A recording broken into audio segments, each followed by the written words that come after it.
Hey everybody, it's Miss Peachy, your science teacher. I'm doing this short little video to help to explain to you some of my class policies.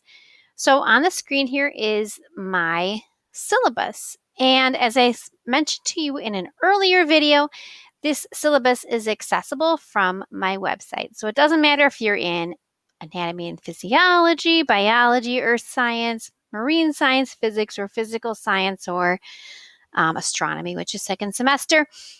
You have access to the syllabus. It's just one syllabus for all the classes. So here's the link. One of the first things you're going to see on your class page. And when you open that up, it brings up this little document right here. And I'm going to talk to you about a few items here on the syllabus. The first one is that my class notes policy. That's pretty important. I always tell my students, make sure you find out from all of your teachers what their policy actually is. So I do allow you to use your notes on quick checks and quizzes. You can use your notes. You can go back and refer to the lesson, take notes on that or whatever. Go back if you have reading from a textbook or an outside source or something like that to try to find the answer while you're taking those quick checks and quizzes. What you may not do is go ahead and Google that answer.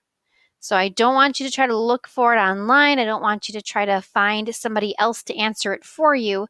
That's the difference between kind of doing research and cheating on your test or your quiz or quick check here, okay? So just make sure that I want you to do the work to find the answer. That's acceptable, but don't have other people do the work for you, whether that's somebody giving you the answer or you looking it up online and trying to find it on a question answer site. So researching and being given the answer are two different things. The other thing on here is tests and semester exams.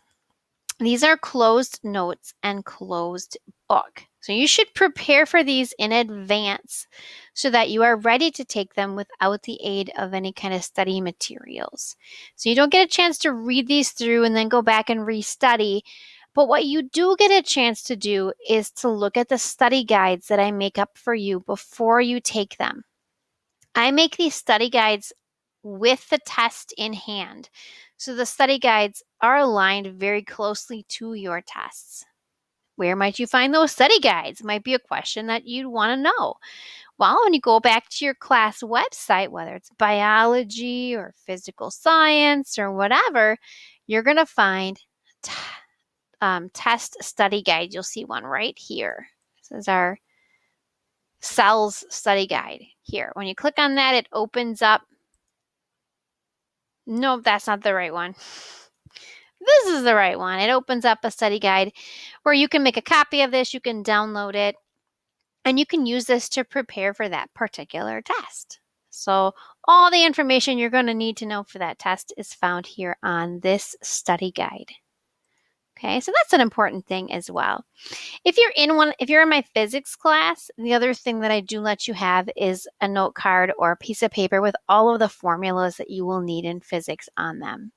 Okay, so formulas, conversion factors, things like that. There's a lot of it in physics, so I don't expect you to have those all memorized, but I do expect you to know how to use them. So that's something that you'll be able to have when you're taking physics. Other than that, some other things to note is that we here at Appleton Area School District strongly believe in the policy of grading for learning. We want you to understand and to learn what we're trying to teach you. That being said, most things that you do are not going to be a once and done kind of deal. Let's say you take that test, you use the study guide, you put in your best effort, and you bomb it. You need to let me know that you are interested then in doing a retake or somehow making up points on that test. Typically, quick checks and quizzes, we do not allow you to do any retakes on. And the reason for that, again, is because you are initially able to use your notes and use your book and, your text and stuff on that. So at that point, you're kind of given the resources necessary to make changes.